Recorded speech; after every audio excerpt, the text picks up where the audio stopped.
ನಮಸ್ತೆ. ಜೀ ವಾಹಿನಿಯ ಎಲ್ಲ ವೀಕ್ಷಕರಿಗೂ ಅಖಂಡ ಜ್ಯೋತಿಷ್ಯದಿಂದ ಶ್ರೀನಿಧಿ ಹೊಳ್ಳ ಮಾಡುವಂತಹ ನಮಸ್ಕಾರಗಳು.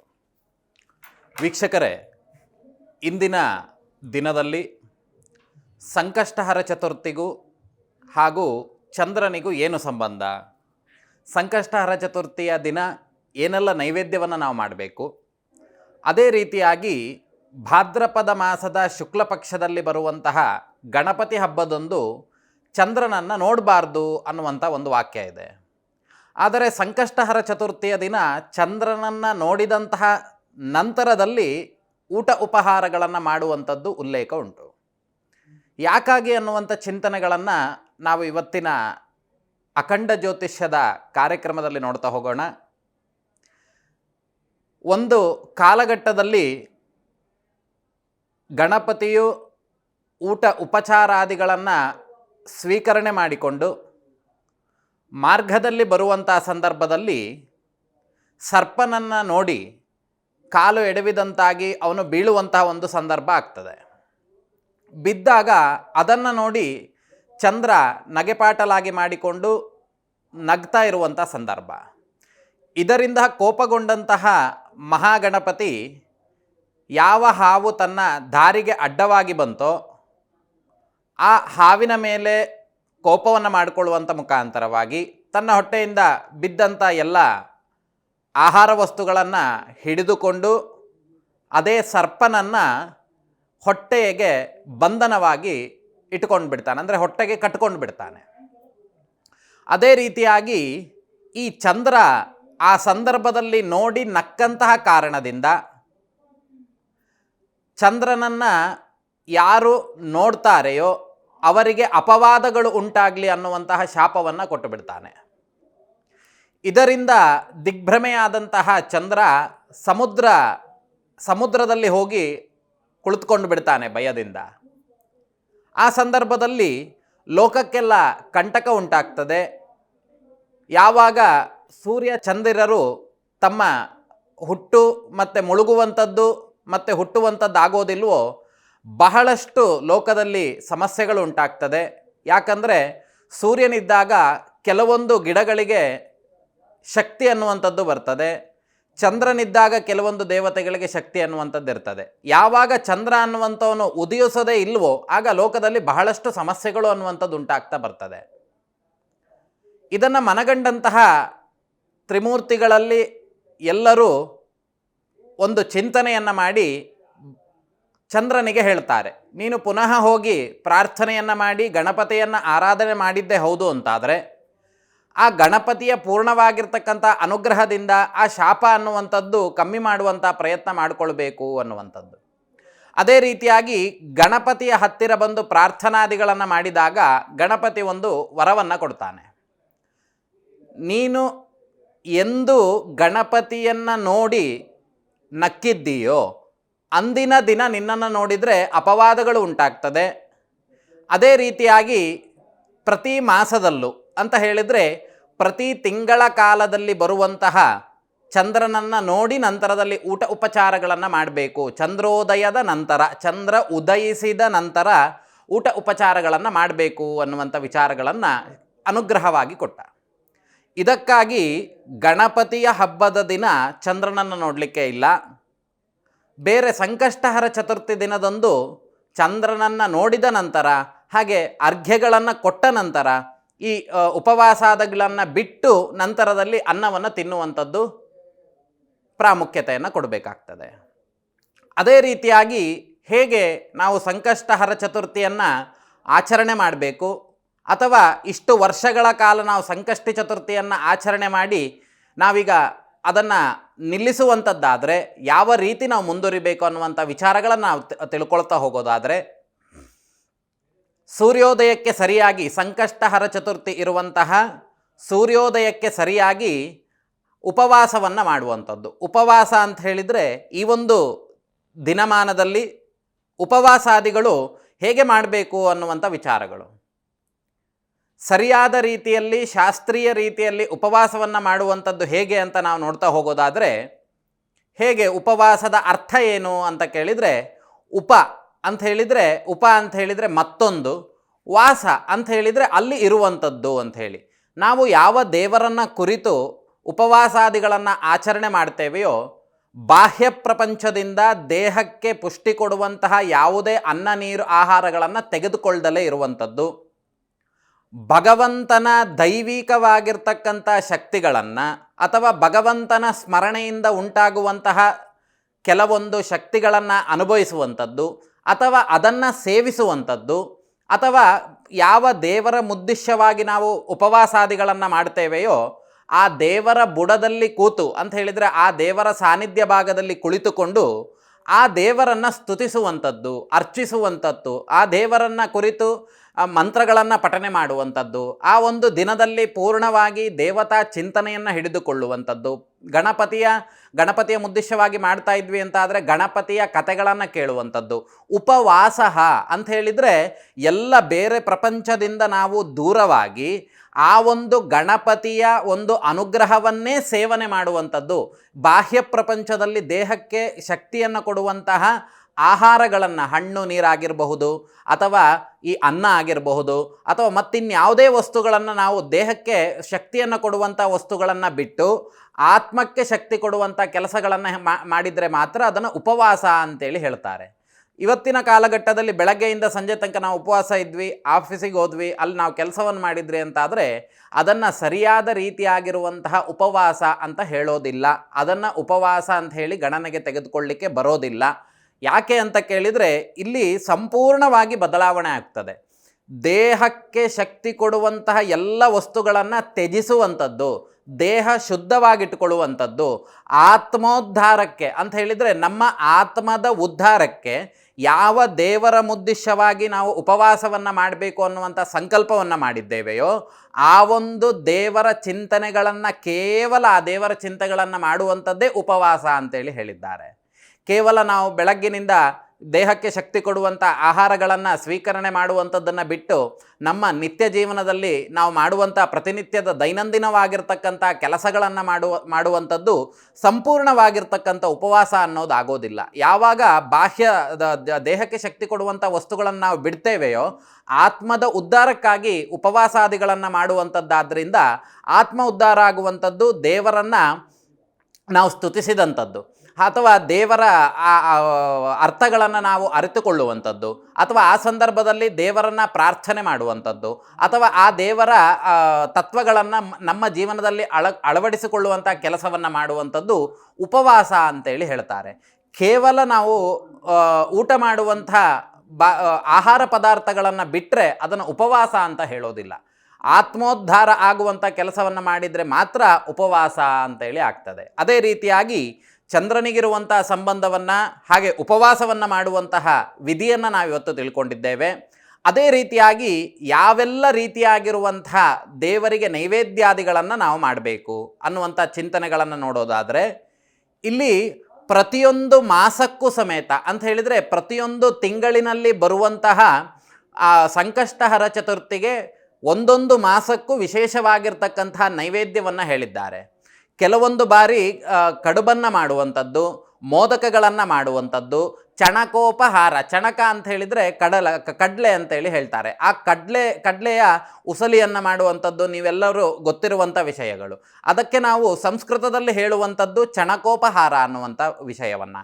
ಆ ಚಣಕೋಪಹಾರಾದಿಗಳನ್ನು ನೈವೇದ್ಯ ಮಾಡುವಂಥದ್ದು, ಹಣ್ಣು ಕಾಯಿಯನ್ನು ನೈವೇದ್ಯ ಮಾಡುವಂಥದ್ದು, ಹಾಗೆ ಸಿಹಿಯಾಗಿರುವಂಥದ್ದು ಮಧುರವಾಗಿರ್ತಕ್ಕಂಥ ವಸ್ತುಗಳನ್ನು ನೈವೇದ್ಯ ಮಾಡುವಂಥದ್ದು ಗಣಪತಿಗೆ ತೃಪ್ತಿಕರವಾಗ್ತದೆ. ಅದೇ ರೀತಿಯಾಗಿ ಇನ್ನು ನಾವು ಸಂಕಷ್ಟಹರ ಚತುರ್ಥಿಯನ್ನು ಟಿ ವಿಯಲ್ಲಿ ನಂತರದಲ್ಲಿ ನಮ್ಮ ಜಾತಕದಲ್ಲಿ ಸೂಚಿತವಾಗಿರುವಂಥ ದೋಷಗಳನ್ನು ನಿವೃತ್ತಿ ಮಾಡಿಕೊಳ್ಳೋದಕ್ಕೋಸ್ಕರವಾಗಿ ಯಾರೋ ಪುರೋಹಿತರು ನಮಗೆ ಸಂಕಷ್ಟಹರ ಚತುರ್ಥಿ ವ್ರತಾಚರಣೆಯನ್ನು ಮಾಡಿ ಅಂತ ಹೇಳಿದ್ದಾರೆ ಅಂದರೆ ಅದನ್ನು ಪ್ರಾರಂಭ ಮಾಡುವಂಥದ್ದು ಹೇಗೆ ಅನ್ನುವಂಥ ವಿಚಾರಗಳನ್ನು ನಾವು ತಿಳಿಯೋದಾದರೆ ಅಂಗಾರಕ ಸಂಕಷ್ಟಿಯಂದು, ಅಂಗಾರಕ ಅಂತ ಹೇಳಿದರೆ ಮಂಗಳವಾರದ ದಿನ ಸಂಕಷ್ಟಹರ ಚತುರ್ಥಿ ಅನ್ನುವಂಥದ್ದು ಬಂದಾಗ ಪ್ರಾತಃ ಕಾಲದಲ್ಲಿ ನಾವು ಉಪವಾಸಾದಿಗಳನ್ನು ಪ್ರಾರಂಭ ಮಾಡಬೇಕು. ಅದೇ ರೀತಿಯಾಗಿ 21 ವರ್ಷಗಳ ಕಾಲ ಪ್ರತಿ ಮಾಸದಲ್ಲೂ ಪ್ರತಿ ತಿಂಗಳಿನಲ್ಲೂ ಸಂಕಷ್ಟಹರ ಚತುರ್ಥಿ ವ್ರತವನ್ನು ಮಾಡಿ ತದನಂತರದಲ್ಲಿ ಉದ್ಯಾಪನೆಯನ್ನು ಮಾಡುವಂಥದ್ದು. ಹೇಗೆ ಉದ್ಯಾಪನೆಯನ್ನು ಮಾಡುವಂಥದ್ದು? ಅದಕ್ಕೂ ಬೇರೆ ರೀತಿಯಾಗಿರ್ತಕ್ಕಂಥ ವಿಧಿವಿಧಾನಗಳಿದ್ದಾವೆ. ನಾವು ಅದು ಬಹಳಷ್ಟು ವರ್ಷಗಳ ಕಾಲ ಮಾಡಿ ಗುರುಗಳ ಆರೋಗ್ಯ ಅನ್ನುವಂಥದ್ದು ನಮಗೆ ಹದಗೆಟ್ಟಿದೆ, ಈ ಸಂದರ್ಭಗಳಲ್ಲಿ ನಮಗೆ ಆ ಉಪವಾಸಾದಿಗಳನ್ನು ಮಾಡಲಿಕ್ಕೆ ಸಾಧ್ಯತೆ ಇಲ್ಲ, ಅಥವಾ ಇಷ್ಟು ವರ್ಷ ನಾವು ದೇವತಾರಾಧನೆಯನ್ನು ಮಾಡಿದ್ದೇವೆ, ಇನ್ನು ಮುಂದೆ ನಾವು ಮಾಡಲಿಕ್ಕೆ ಸಾಧ್ಯತೆ ಇಲ್ಲ, ಸಂಕಷ್ಟಹರ ಚತುರ್ಥಿಯನ್ನು ನಾವಿಲ್ಲಿಗೆ ವ್ರತವನ್ನು ಕೈ ಬಿಡಬೇಕು ಅನ್ನುವಂಥ ವಿಚಾರಗಳೆಲ್ಲ ನಿಮ್ಮಲ್ಲಿತ್ತು ಅಂತಾದರೆ, ಇಷ್ಟು ವರ್ಷ ಮಾಡಿದಂತಹ ಪೂರ್ಣವಾಗಿರ್ತಕ್ಕಂಥ ಫಲ ಅನ್ನುವಂಥದ್ದು ನಿಮಗೆ ಸಿಗುವಂಥದ್ದು ಯಾವಾಗ ಅಂತ ಕೇಳಿದರೆ, ಉದ್ಯಾಪನೆಯನ್ನು ಮಾಡಿದಾಗ ಮಾತ್ರ ಅದರ ಸಂಪೂರ್ಣವಾಗಿರ್ತಕ್ಕಂತಹ ಫಲಗಳು ಅನ್ನುವಂಥದ್ದು ನಮಗೆ ಗೋಚರಕ್ಕೆ ಬರ್ತಾ ಹೋಗ್ತದೆ.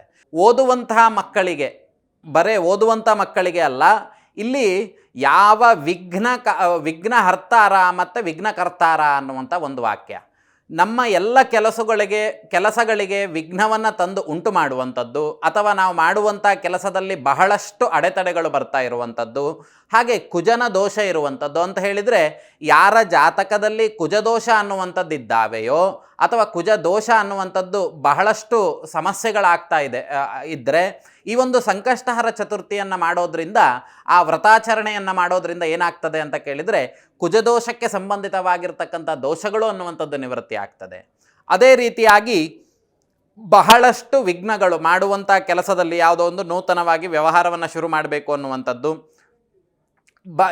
ಈ ಒಂದು ಸೋಮವಾರದ ದಿನ ಅದನ್ನು ಪ್ರಾರಂಭ ಮಾಡಬೇಕು ಅನ್ನುವಂಥ ಚಿಂತನೆ ಇದ್ದರೂ ಸಮೇತ ಬಹಳಷ್ಟು ಕೆಲಸಗಾರರಿಂದ ಕೆಲವೊಂದು ತೊಂದರೆಗಳು ಬರುವಂಥದ್ದಾಗಿರಬಹುದು, ಅಥವಾ ಇನ್ಯಾವುದೇ ರೀತಿಯಾಗಿರ್ತಕ್ಕಂತಹ ವಿಘ್ನಗಳು, ಅದು ತಡ ಆಗುವಂಥ ಕೆಲಸಗಳಾಗ್ಬೋದು, ನಾವು ಅಂದ್ಕೊಂಡಂಥ ಸಮಯಕ್ಕೆ ಆ ಕೆಲಸ ಆಗದಲ್ಲೇ ಇರುವಂಥದ್ದು, ಈ ರೀತಿಯಾಗಿರ್ತಕ್ಕಂತಹ ವಿಘ್ನಗಳು ಪುನಃ ನಮ್ಮ ಜೀವನದಲ್ಲಿ ಬಾಧಿಸ್ತಾ ಇತ್ತು ಅಂತಾದರೆ, ಈ ಸಂಕಷ್ಟಹರ ಮಹಾಗಣಪತಿಯ ವ್ರತವನ್ನು ಮಾಡುವಂಥದ್ದು, ಆ ಸಂಕಷ್ಟಹರ ಚತುರ್ಥಿಯ ವ್ರತವನ್ನು ಮಾಡೋದ್ರಿಂದ ಏನಾಗ್ತದೆ ಅಂತ ಕೇಳಿದರೆ ವಿಘ್ನಗಳೆಲ್ಲವೂ ದೂರವಾಗ್ತದೆ. ಅದೇ ರೀತಿಯಾಗಿ ಇನ್ನು ವಿದ್ಯಾರ್ಥಿಗಳಿಗೆ ಯಾವ ರೀತಿಯಾಗಿರ್ತಕ್ಕಂಥ ಒಂದು ಯೋಗ ಉಂಟು ಅಂತ ಕೇಳಿದರೆ, ತ್ವಂಧೂರ್ವೇ ಅಮೃತ ಜನ್ಮಾಸಿ ವಂದಿತಾಸಿ ಸುರೈರಪಿಹಿ ಸೌಭಾಗ್ಯಂ ಸಂತತಂ ದೇಹಿ ಸರ್ವಕಾರ್ಯ ಸಮುದ್ಭವ ಅನ್ನುವಂಥ ವಿಷಯಗಳು. ದೂರ್ವೆಯನ್ನು ಯಾರು ಸಮರ್ಪಣೆ ಮಾಡ್ತಾರೆಯೋ, ಲಾಜದಿಂದ ಯಾರು ಹವನವನ್ನು ಮಾಡ್ತಾರೆಯೋ, ಅವರ ಸಕಲ ಇಷ್ಟಾರ್ಥಗಳನ್ನು ಈಡೇರಿಸುವಂತಹ ಕೆಲಸವನ್ನು ಭಗವಂತ ಮಾಡ್ತಾನೆ. ಯಾಕಾಗಿ ಈ ಗಣಪತಿಯ ಬಗ್ಗೆ ಇಷ್ಟು ವಿಶ್ಲೇಷಣೆಗಳನ್ನು ನಾವು ಕೊಡ್ತಾ ಇದ್ದೇವೆ ಅಂತ ಹೇಳಿದರೆ, ಕಲೌ ದುರ್ಗಾ ವಿನಾಯಕೌ ಅನ್ನುವಂತಹ ಒಂದು ವಾಕ್ಯ. ಕಲಿಯುಗದಲ್ಲಿ ನಮಗೆ ವಿದ್ಯೆ ಅನ್ನುವಂಥದ್ದು ಅಥವಾ ಯಾವುದೇ ರೀತಿಯಾಗಿರ್ತಕ್ಕಂಥ ದೇವತಾರಾಧನೆಯನ್ನು ಮಾಡುವಾಗ ಬೇರೆ ದೇವತೆಗಳ ಅನುಗ್ರಹ ಆಗುವುದಕ್ಕಿಂತ ಹೆಚ್ಚಿನ ಪಟ್ಟು ಕಲಿಯುಗದಲ್ಲಿ ದುರ್ಗೆಯನ್ನು ಮತ್ತು ಮಹಾಗಣಪತಿಯನ್ನು ಆರಾಧನೆ ಮಾಡೋದರಿಂದ ಶೀಘ್ರವಾಗಿರ್ತಕ್ಕಂಥ ಫಲಗಳನ್ನು ಕೊಡ್ತಾನೆ. ಅದೇ ರೀತಿಯಾಗಿ ಈ ಗಣಪತಿಗೆ ಇನ್ನೊಂದು ವಿಶೇಷವಾಗಿರ್ತಕ್ಕಂಥ ಶಕ್ತಿ ಇರುವಂಥದ್ದು. ವಿಘ್ನಹರ್ತಾರ ವಿಘ್ನಕರ್ತಾರ ಅನ್ನುವಂಥ ಎರಡು ವಿಷಯಗಳು. ಸಾತ್ವಿಕ ರಾಜಸ ತಮೋ ಶಕ್ತಿಗಳು ಯಾವುದೇ ಶಕ್ತಿಗಳನ್ನು ಆರಾಧನೆ ಮಾಡಲಿಕ್ಕಿಂತ ಮುಂಚಿತವಾಗಿ ಗಣಪತಿಯನ್ನು ಆರಾಧನೆ ಮಾಡಬೇಕು ಅನ್ನುವಂಥದ್ದು ಶಾಸ್ತ್ರಕಾರರ ಉಲ್ಲೇಖ. ಯಾಕಾಗಿ ಅಂತ ಕೇಳಿದರೆ, ಯಾವುದೇ ಕೆಲಸವನ್ನು ಮಾಡಲಿಕ್ಕಿಂತ ಮುಂಚಿತವಾಗಿ ವಿಘ್ನ ವಿನಾಯಕನನ್ನು ಸ್ಮರಣೆ ಮಾಡುವಂಥದ್ದು, ಅವನಿಗೆ ಷೋಡಶೋಪಚಾರ ಧೂಪದೀಪ ನೈವೇದ್ಯಾದಿಗಳನ್ನು ಕೊಡುವಂಥದ್ದು. ಯಾಕಾಗಿ ಮಾಡ್ತಾರೆ? ಮೊದಲು ಯಾಕೆ ಗಣಪತಿಯನ್ನು ಆರಾಧನೆ ಮಾಡ್ತಾರೆ ಅಂತ ಹೇಳಿದರೆ, ಗಣಪತಿಗೆ ಇರುವಂಥ ಹೆಸರೇ ಹಾಗೆ, ವಿಘ್ನಕರ್ತಾರ ವಿಘ್ನಹರ್ತಾರ ಅಂತ ಹೇಳಿ. ವಿಘ್ನಕರ್ತಾರ ಅಂತ ಹೇಳಿದರೆ, ಯಾರು ಇವನಿಗೆ ಪೂಜೆಯನ್ನು ಮಾಡುವಂಥ ಸಂದರ್ಭದಲ್ಲಿ ಪ್ರಥಮ ಪೂಜಿತನಾಗಿರ್ತಕ್ಕಂಥ ಮಹಾಗಣಪತಿಯನ್ನು ಆರಾಧನೆ ಮಾಡೋದಿಲ್ವೋ ಅವರಿಗೆ ಆ ಒಂದು ಪೂಜೆಯಲ್ಲಾಗಿರಬಹುದು ಅಥವಾ ಅವರ ಜೀವನದಲ್ಲಾಗಿರಬಹುದು ವಿಘ್ನ ಆಗತಾವಿವ ಸಂಪ್ರತ ಆಗಬಹುದಾಗಿರ್ತಕ್ಕಂತಹ ವಿಘ್ನಗಳನ್ನು ತಡೆದು ನಿಲ್ಲಿಸುವಂತಹ ಕೆಲಸ ವಿಘ್ನ ವಿನಾಯಕನಲ್ಲಿ ಉಂಟು. ವಿಘ್ನಕರ್ತಾರಹ ಅಂತ ಹೇಳಿದರೆ, ಅವನ ಪೂಜಾದಿಗಳನ್ನು ಪ್ರಥಮವಾಗಿ ನಾವು ಮಾಡಲಿಲ್ಲ ಅಂತ ಹೇಳಿದರೆ ವಿಘ್ನಕರ್ತಾರಹ ಅಂದರೆ ವಿಘ್ನಗಳನ್ನು ತಂದೊಡ್ಡುವವನು ಅನ್ನುವಂಥ ಒಂದು ಅರ್ಥ ಬರ್ತದೆ. ಹಾಗಾಗಿ ಮೊದಲನೇ ಪೂಜೆಯನ್ನು ನಾವು ಗಣಪತಿಗೆ ಕೊಡಬೇಕಾಗಿರುವಂಥ ಷೋಡಶೋಪಚಾರ ಧೂಪದೀಪ ನೈವೇದ್ಯಾದಿಗಳನ್ನು ಕೊಟ್ಟಿದ್ದೇ ಹೌದು ಅಂತಾದರೆ, ಸಂತುಷ್ಟನಾಗಿರ್ತಕ್ಕಂಥ ಮಹಾಗಣಪತಿ ಆ ಒಂದು ಪೂಜೆಯ ಕೊನೆಯ ಭಾಗದ ತನಕವೂ ಸಮೇತ ಮಹಾಗಣಪತಿ ವಿಘ್ನ ಹರ್ತಾರಹ ಅಂತ ಹೇಳಿದರೆ ಬರಬಹುದಾಗಿರ್ತಕ್ಕಂತಹ ವಿಘ್ನಗಳನ್ನು ತಡೆದು ನಿಲ್ಲಿಸ್ತಾನಂತೆ. ಒಂದು ಪೂಜೆಯನ್ನು ಮಾಡಲಿಲ್ಲ ಅಂತಾದರೆ ವಿಘ್ನಕರ್ತಾರಹ, ಪೂಜೆಯನ್ನು ಮಾಡಿದ್ವಿ ಅಂತಾದರೆ ವಿಘ್ನ ಹರ್ತಾರಹ ಅಂತ ಹೇಳಿ. ಯಾಕೆ ಅಂತ ಕೇಳಿದರೆ, ವಿಘ್ನ ಹರ್ತಾರ ಅಂತ ಹೇಳಿದರೆ ವಿಘ್ನವನ್ನು ಹೊಡೆದು ಓಡಿಸುವವನು ಅನ್ನುವಂಥ ವಿಷಯಗಳು. ಹಾಗಾಗಿ ಗಣಪತಿಯಲ್ಲಿ ಎಲ್ಲ ರೀತಿಯಾಗಿರ್ತಕ್ಕಂಥ ಶಕ್ತಿಗಳು ಇದ್ದಾವೆ. ಗಣಪತಿ ಪ್ರಭೇದಗಳನ್ನು ನೋಡುವಾಗ ವ್ಯಾಪಾರ ಅಭಿವೃದ್ಧಿಗಳನ್ನು ಮಾಡಬೇಕು ಅಂತಾದರೆ ಲಕ್ಷ್ಮೀ ಗಣಪತಿಯನ್ನು ಆರಾಧನೆ ಮಾಡುವಂಥದ್ದು, ವಿವಾಹಕ್ಕೆ ಸಂಬಂಧಿತವಾಗಿರುವಂತಹ ಪ್ರತಿಬಂಧಕ ದೋಷಗಳು, ವಿವಾಹ ತಡೆ ಆಗುವಂಥದ್ದು, ವಿವಾಹ ತಡವಾಗಿ ಆಗುವಂಥದ್ದು, ತಡೆ ಆಗುವಂಥದ್ದು ಅಂತ ಕೇಳಿದರೆ ಮಧ್ಯೆ ಏನಾದರೂ ಸಮಸ್ಯೆಗಳು ಬರುವಂಥದ್ದು, ವಿಘ್ನಗಳು ಅನ್ನುವಂಥದ್ದು ವಿವಾಹಕ್ಕೆ ನಮಗೆ ಹೆಣ್ಣನ್ನುವಂಥದ್ದು ಸಿಗದಲೇ ಇರುವಾಗ, ಹಾಗೆ ನಮ್ಮ ಜಾತಕದಲ್ಲಿ ವಿಶೇಷವಾಗಿರ್ತಕ್ಕಂತಹ ಕುಜನ ದೋಷಗಳು, ಕುಜದೋಷ ಇದ್ದು ಮದುವೆ ಆಗಲಿಲ್ಲ, ಮದುವೆ ತಡ ಆಗ್ತಿದೆ ಅಂತಾದರೆ ಈ ಎಲ್ಲ ಪರಿಹಾರಗಳಿಗೂ ಸಮೇತ ಒಂದೇ ಉತ್ತರ ಅಂತ ಕೇಳಿದರೆ ಮಹಾಗಣಪತಿಯನ್ನು ಆರಾಧನೆ ಮಾಡುವುದು. ಇನ್ನು ವಿವಾಹ ಅಪೇಕ್ಷಿತರು ಮಹಾಗಣಪತಿಯನ್ನು ಹೇಗೆ ಆರಾಧನೆ ಮಾಡ್ಬೋದು ಅಂತ ಕೇಳಿದರೆ, ಗಣಪತಿಯ ಇನ್ನೊಂದು ಪ್ರಭೇದವಾಗಿರ್ತಕ್ಕಂತಹ ಬಾಲಗಣಪತಿ ಅನ್ನುವಂತಹ ಒಂದು ದೇವರು, ಆ ಒಂದು ಬಾಲಗಣಪತಿಯನ್ನು ಸೂರ್ಯೋದಯಕ್ಕೆ ಮುಂಚಿತವಾಗಿ ಹೋಮ ಹವನಗಳಿಂದ ತೃಪ್ತಿಪಡಿಸುವಂಥದ್ದಾಗಿ, ಸೂರ್ಯೋದಯದ ಸಮಯಕ್ಕೆ ಪೂರ್ಣಾಹುತಿಯನ್ನು ಮಾಡೋದ್ರಿಂದ ಏನಾಗ್ತದೆ ಅಂತ ಕೇಳಿದರೆ ಕುಜದೋಷ ಅನ್ನುವಂಥದ್ದು ನಿವಾರಣೆ ಆಗ್ತದೆ.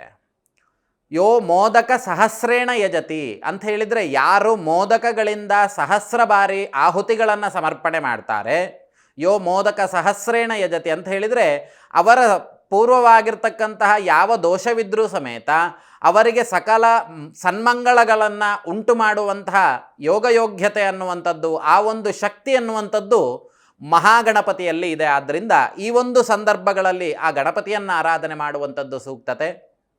ಅದೇ ರೀತಿಯಾಗಿ ಗಣಪತಿಯನ್ನು ಚಂದ್ರನಿಂದ ಚಂದ್ರನಿಗೆ ಶಪಿಸಲ್ಪಟ್ಟದ್ದಾದ್ದರಿಂದ ಗಣಪತಿಯ ಹಬ್ಬದ ದಿನ ಮೊದಲಿದ್ದಿದ್ದು ಗಣಪತಿಯನ್ನು ಆರಾಧನೆ ಮಾಡುವವರಾಗಲಿ ಯಾರೇ ಆ ಒಂದು ಚಂದ್ರನ ದರ್ಶನವನ್ನು ಮಾಡಿದರೂ ಅವರಿಗೆ ಅಪವಾದಗಳು ಬರ್ತಿತ್ತು ಅಂತ ಹೇಳಿ, ಅಪವಾದಗಳು ಬರಲಿ ಅನ್ನುವಂತೆ ಗಣಪತಿ ಶಾಪವನ್ನು ಕೊಟ್ಟಂಥದ್ದು. ತದನಂತರದಲ್ಲಿ ಗಣಪತಿ ಎಂತ ಮಾಡಿದ, ಆ ಒಂದು ಶಾಪವನ್ನು ಕಮ್ಮಿ ಮಾಡಿದ, ಅಂದರೆ ಅದರ ಪ್ರಮಾಣವನ್ನು ಕಮ್ಮಿ ಮಾಡಿ ಯಾರು ಗಣಪತಿಯ ಹಬ್ಬದ ದಿನದಂದು ಮಾತ್ರ ಚಂದ್ರನನ್ನು ನೋಡ್ತಾರೆಯೋ ಅವರಿಗೆ ಅಪವಾದಗಳು ಬರಲಿ ಅನ್ನುವಂಥ ಆ ಒಂದು ಶಾಪವನ್ನು ಪ್ರಮಾಣವನ್ನು ಕಮ್ಮಿ ಮಾಡಿದ. ಇನ್ನು ಕೇರಳ ಪ್ರಾಂತ್ಯದಲ್ಲಿ ಪ್ರಖ್ಯಾತವಾಗಿರುವಂತಹ ಗಣಪತಿ ಚತುರಾವರ್ತಿ ತರ್ಪಣ ಅನ್ನುವಂಥದ್ದು, ಮಹಾಗಣಪತಿಯನ್ನು ಒಂದು ಮಂಡಲವನ್ನು ಹಾಕಿ ಚತುರಾವರ್ತಿ ತರ್ಪಣ ಅನ್ನುವಂತಹ ಒಂದು ಪೂಜೆಯನ್ನು ಮಾಡ್ತಾರೆ. ಆ ಮಹಾಗಣಪತಿಯ ಚತುರಾವರ್ತಿ ತರ್ಪಣವನ್ನು ಸಂಕಷ್ಟಹರ ಚತುರ್ಥಿಯ ದಿನ ಇಕ್ಷುರಸ ಅಂತ ಹೇಳಿದರೆ, ಇಕ್ಷು ಅಂತ ಹೇಳಿದರೆ ಕಬ್ಬು, ರಸ ಅಂತ ಹೇಳಿದರೆ ಅದರಿಂದ ಬಂದಿರುವಂತಹ ಅಂಶ, ಕಬ್ಬಿನ ಹಾಲಿಗೆ ಇಕ್ಷುರಸ ಅಂತೇಳಿ ಹೇಳ್ತಾರೆ. ಆ ಇಕ್ಷುರಸದಿಂದ ಚತುರಾವರ್ತಿ ತರ್ಪಣಾದಿಗಳನ್ನು ಮಾಡುವಂಥದ್ದು, ಹಾಲಿನಿಂದ ಮಾಡುವಂಥದ್ದು, ಪುನಃ ರಕ್ತಚಂದನದ ನೀರಿನಿಂದ ಮಾಡುವಂಥದ್ದು, ಎಳನೀರಿನಿಂದ ಮಾಡುವಂಥದ್ದು, ಇವೆಲ್ಲವೂ ಸಮೇತ ಏನಾಗ್ತದೆ ಅಂತ ಕೇಳಿದರೆ ಶೀಘ್ರಾತಿ ಶೀಘ್ರ ಫಲಗಳನ್ನು ಕೊಡುವಂಥ ಕೆಲಸಗಳು. ಇದೇ ರೀತಿಯಾಗಿ ನೈವೇದ್ಯವನ್ನು ಹಾಗೆ ವಿಶೇಷವಾಗಿರ್ತಕ್ಕಂಥ ನೈವೇದ್ಯಗಳನ್ನು, ಮಧುರವಾಗಿರ್ತಕ್ಕಂಥ ನೈವೇದ್ಯಾದಿಗಳನ್ನು ಅದೇ ರೀತಿಯಾಗಿ ಯಥೇಚ್ಛ ಪ್ರಮಾಣದಲ್ಲಿ, ಯಾಕೆ ಅಂತ ಕೇಳಿದರೆ ಇಲ್ಲಿ ಏನು ಹೇಳ್ತಾರೆ ಅಂತ ಕೇಳಿದರೆ, ಹಾಗೆ ಒಂದು ವಿಷಯವನ್ನು ನಾವು ವಿಮರ್ಶೆ ಮಾಡೋದಾದರೆ, ಶಿವಂ ಗವಯ ಶೃಂಗೇಣ ಕೇಶಮಂ ಶಂಕವಾರಿಣ ವಿಘ್ನಾರ್ಕೌ ತಾಮ್ರಪಾತ್ರೇಣ ಸ್ವರ್ಣೇನ ಜಗದಂಬಿಕಂ ಅನ್ನುವಂಥ ವಿಷಯ. ಶಿವನಿಗೆ ಕಾಡು ಕೋಣದ ಕೊಂಬಿನಿಂದ ನಾವು ಅಭಿಷೇಕವನ್ನು ಮಾಡಬೇಕಂತೆ, ವಿಷ್ಣುವಿಗೆ ಶಂಖದಿಂದ ಅಭಿಷೇಕವನ್ನು ಮಾಡಬೇಕಂತೆ, ಗಣಪತಿಗೆ ಸೂರ್ಯಪಾತ್ರೆಯಿಂದ ಅಂತ ಹೇಳಿದರೆ ಗಣಪತಿಗೆ ಸೂರ್ಯಪಾತ್ರದಿಂದ ಸ್ವರ್ಣಪಾತ್ರದಿಂದ ಜಗದಂಬಿಕೆಗೆ ಅಭಿಷೇಕವನ್ನು ಮಾಡಬೇಕು ಅಂತ ಹೇಳಿ, ಹಾಗೆ ಗಣಪತಿಗೆ ತಾಮ್ರಪಾತ್ರೇಣ ಅಂತ ಹೇಳಿದರೆ ವಿಘ್ನಾರ್ಕೌ ತಾಮ್ರಪಾತ್ರೇಣ ಅಂತ ಹೇಳಿದರೆ ಗಣಪತಿಯನ್ನು ಆರಾಧನೆ ಮಾಡುವಾಗ ತಾಮ್ರದ ಪಾತ್ರೆಯಿಂದ ಅಥವಾ ತಾಮ್ರದ ಕಲಶದಿಂದ ಅಭಿಷೇಕವನ್ನು ಮಾಡಬೇಕಂತೆ.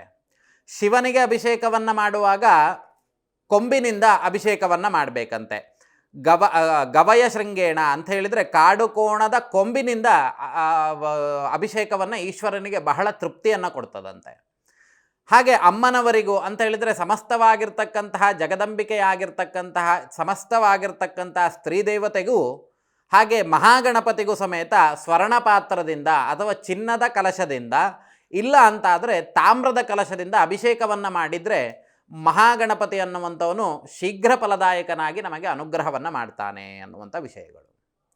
ಹಾಗಾಗಿ ಇಲ್ಲಿ ನಾವು ಯಾವುದೇ ದೇವತಾನುಗ್ರಹಕ್ಕೆ ಪೂಜೆ ಪುನಸ್ಕಾರಾದಿಗಳನ್ನು ಮಾಡ್ತೇವೆ ಅಂತಾದರೆ ನಮ್ಮ ದೈಹಿಕವಾಗಿ ಮಾನಸಿಕವಾಗಿ ಎಲ್ಲ ರೀತಿಯಾಗೂ ಗಣಪತಿಯನ್ನು ಅಥವಾ ಯಾವ ದೇವರ ಉದ್ದೇಶದಿಂದ ಆರಾಧನೆ ಮಾಡ್ತೇವೆಯೋ ಆ ಆರಾಧನೆಯನ್ನು ಮಾಡಬೇಕು.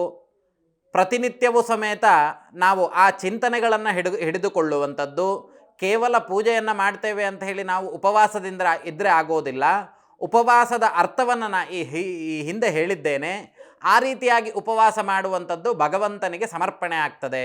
ನಾವು ಉಪವಾಸಾದಿಗಳನ್ನು ಮಾಡುವಂಥದ್ದು ಆ ಸಮರ್ಪಣೆ ಆಗ್ತದೆ. ಆದ್ದರಿಂದ ಇಷ್ಟೆಲ್ಲ ವಿಷಯಗಳು ಸಂಕಷ್ಟಹರ ಚತುರ್ಥಿಯ ದಿನ ನಾವಿದನ್ನು ಆಚರಣೆ ಮಾಡಿದ್ದೇ ಹೌದು ಅಂತಾದರೆ ನಮಗೆ ಇಪ್ಸಿತವಾಗಿರ್ತಕ್ಕಂಥ ಫಲಗಳನ್ನು ಕೊಡ್ತಾನೆ ಅನ್ನುವಂಥದ್ರಲ್ಲಿ ಸಂಶಯ ಅನ್ನೋದು ಬೇಡ. ಹಲೋ, ನಮಸ್ತೆ. ನಮಸ್ಕಾರ. ಅರವಿಂದ್ ಅಂತ. ಹುಟ್ಟಿದ ತಾರೀಕು 6/3/1983. 6/3/1983. 83. ಏನು ವಿಷಯವನ್ನು ಕೇಳಬೇಕಿತ್ತು? ಅದೇ ಮದುವೆ ಆಯಿತು. ಸಮಯ 9:45 ರಾತ್ರಿ. 9:45. ಜ್ಯೇಷ್ಠ ನಕ್ಷತ್ರವಾ? ಹಾಂ, ಏನು ಸಮಸ್ಯೆ ಆಗಿತ್ತು? ಅದು ಮದುವೆ ಇದಾಗಿ ಡೈವರ್ಸಿಗೆ ಇದಾಗಿದೆ. ಈಗ ದುಡ್ಡು ಕೊಡಬೇಕು ಅಂತ ಆಗಿದೆ ಗುರುಗಳೇ. 4 ಲಕ್ಷ. ಮಕ್ಕಳೇನೇ ಆಗಿಲ್ಲ. ಅದೇ ಏನು ಸಮಸ್ಯೆ ಆಗಲ್ಲ ಅಂತ ಮುಂದೆ. ಅಲ್ಲ, ಈಗ ನಿಮಗೆ ಅದು ಡೈವರ್ಸ್ ಆಗಬೇಕಾ ಬೇಡವಾ? ಆಗಿದೆ. ಸರಿ, ಆರ್ಡರ್ ಆಗಿದೆ. ಅದು ನಾವು 4 ಲಕ್ಷ ಕೊಡಬೇಕು ಅಂತ ತೀರ್ಮಾನ ಆಗಿದೆ. ಸರಿ, ಅದಕ್ಕೆ ಹೆಂಗೆ ಮತ್ತೇನು ಮುಂದೆ ತೊಂದರೆ ಆಗಲ್ವಾ ಅಂತ ಕೇಳ್ತೀವಿ. ಇಲ್ಲಿ ನೋಡಿ, ಒಂದು ನೀವು ಮದುವೆ ಆಗಿರುವಂಥದ್ದೇ ತಪ್ಪು ಅಂತ ನಾವು ಹೇಳ್ತೇವೆ. ಯಾಕಂದರೆ ಇಲ್ಲಿ ನಿಮ್ಮ ಮದುವೆ ಆಗಿದ್ದು ಸಂದರ್ಭನೂ ಅಷ್ಟೇ. ಮತ್ತು ಈ ತೊಂದರೆಗಳು ಅನ್ನುವಂಥದ್ದು ಶುರುವಾಗಿದ್ದೇ 2019 ಅಂತ ಹೇಳಿದ್ರೆ 2018 ಎಂಡಿಂಗಲ್ಲಿ ಈ ತೊಂದರೆಗಳು ಅನ್ನುವಂಥದ್ದು ಶುರು ಆಯಿತು. ಆ ಸಂದರ್ಭದಲ್ಲಿ ನೀವು ವಿವಾಹಕ್ಕೆ ಪ್ರತಿಬಂಧಕವಾಗಿರುವಂಥ ದೋಷಗಳನ್ನು ನಿವೃತ್ತಿ ಮಾಡಲಿಕ್ಕೆ ಬೇಕಾಗಿರುವಂಥ ಹೋಮ ಹವನಾದಿಗಳನ್ನು ಮಾಡಿ ಮುಂದುವರೆದಿದ್ರೆ ಈ ತೊಂದರೆಗಳು ಇಷ್ಟು ಉಲ್ಬಣವಾಗ್ತಾ ಇರಲಿಲ್ಲ. ಈಗೇನಾಗಿದೆ, ಏನು ಮಾಡಿದೆ, ಈಗ ಭಟ್ರು ಹೇಳಿದ್ರೋ ಬಿಟ್ಟರೋ ಗೊತ್ತಿಲ್ಲ, ಆದರೆ ಅದನ್ನು ಕೇರ್ಲೆಸ್ ಮಾಡಿದಂಥ ಲಕ್ಷಣಗಳೇ ಇದೆ. ಸಂಕಟ ಬಂದಾಗ ವೆಂಕಟರಮಣ ಅನ್ನುವಂಥ ಸ್ಥಿತಿಗತಿಗಳು.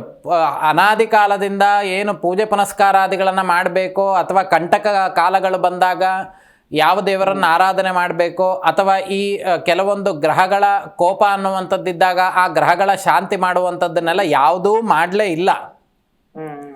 ಅದೇನಾಗಿದೆ ಅಂತ ಕೇಳಿದರೆ ಈ ರೀತಿ ತೊಂದರೆಗಳನ್ನು ಕೊಡ್ತಾ ಇದೆ. ಸದ್ಯದ ಪರಿಸ್ಥಿತಿಗೆ ಅದನ್ನು ಪರಿಹಾರ ಮಾಡಿಕೊಳ್ಳಿ. ಈಗ ಕೋರ್ಟ್ ಆರ್ಡರ್ ಆಗಿದೆ ಅಂತ ಹೇಳಿದರೆ ನ್ಯಾಯಾಲಯ ಅನ್ನುವಂಥದ್ದು ಅದು ನಮಗೆ ಒಂದು ಆಲಯಕ್ಕೆ ಸಂಬಂಧಿತವಾಗಿರುವಂಥದ್ದೇ.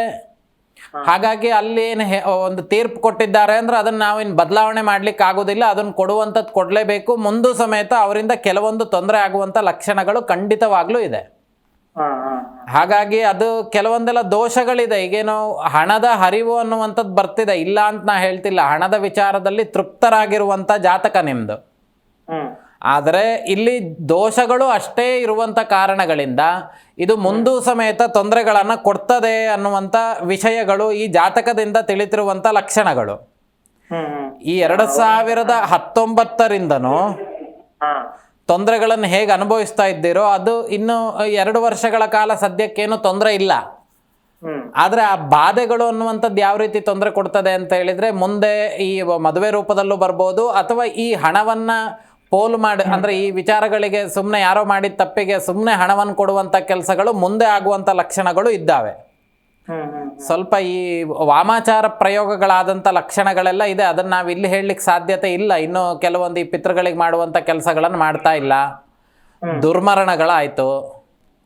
ಇದೆಲ್ಲ ನಾವು ಇಲ್ಲಿ ಕುತ್ಕೊಂಡು ಅರ್ಧ ಗಂಟೆಯಲ್ಲಿ ಹೇಳ್ತೀವಿ ಅಂತ ಹೇಳಿದರೆ ಅದನ್ನು ವಿಮರ್ಶೆ ಮಾಡಲಿಕ್ಕೆ ಸಮಯ ಇಲ್ಲ. ನೇರವಾಗಿ ಬಂದು ಭೇಟಿ ಮಾಡಿ ಸದ್ಯದ ಪರಿಸ್ಥಿತಿಗೆ ಮನೆಯಲ್ಲೊಮ್ಮೆ ಈ ಸುದರ್ಶನ ಚಕ್ರವನ್ನು ಅಥವಾ ಬಗುಳಾಮುಖಿ ಅನ್ನುವಂಥ ಒಂದು ದೇವತೆ ಬರ್ತದೆ. ಆ ದೇವರನ್ನು ಆರಾಧನೆ ಮಾಡುವಂಥದ್ದು, ಆ ದೇವರಕ್ಕೆ ಇದನ್ನು ಇಟ್ಟು ಪೂಜೆ ಮಾಡುವಂಥದ್ದು ಸ್ವಲ್ಪ ಕಾಲ ನಿಮಗೆ ಅನುಕೂಲವನ್ನು ಕೊಡ್ತದೆ. ಶಾಶ್ವತವಾಗಿರುವಂಥ ಪರಿಹಾರ ಬೇಕು ಅಂತಾದರೆ ನೇರವಾಗಿ ಬಂದು ಭೇಟಿ ಮಾಡಿ ಏನು ಮಾಡಬೇಕನ್ನುವಂಥ ವಿಚಾರಗಳನ್ನು ಹೇಳ್ತೇನೆ. ಶುಭವಾಗಲಿ. ಅಖಂಡ ಜ್ಯೋತಿಷ್ಯದ ಮುಖಾಂತರವಾಗಿ ಇಷ್ಟೆಲ್ಲ ವಿಚಾರಗಳನ್ನು ನಾವು ತಿಳಿದುಕೊಂಡಿದ್ದೇವೆ. ಮುಂದಿನ ಸಂಚಿಕೆಯಲ್ಲಿ ಮತ್ತೊಂದು ವಿಶೇಷವಾಗಿರ್ತಕ್ಕಂಥ ಸಂಚಿಕೆಯೊಂದಿಗೆ ನಿಮ್ಮೊಂದಿಗೆ ನಾನು ಬರ್ತೇನೆ. ಶುಭವಾಗಲಿ.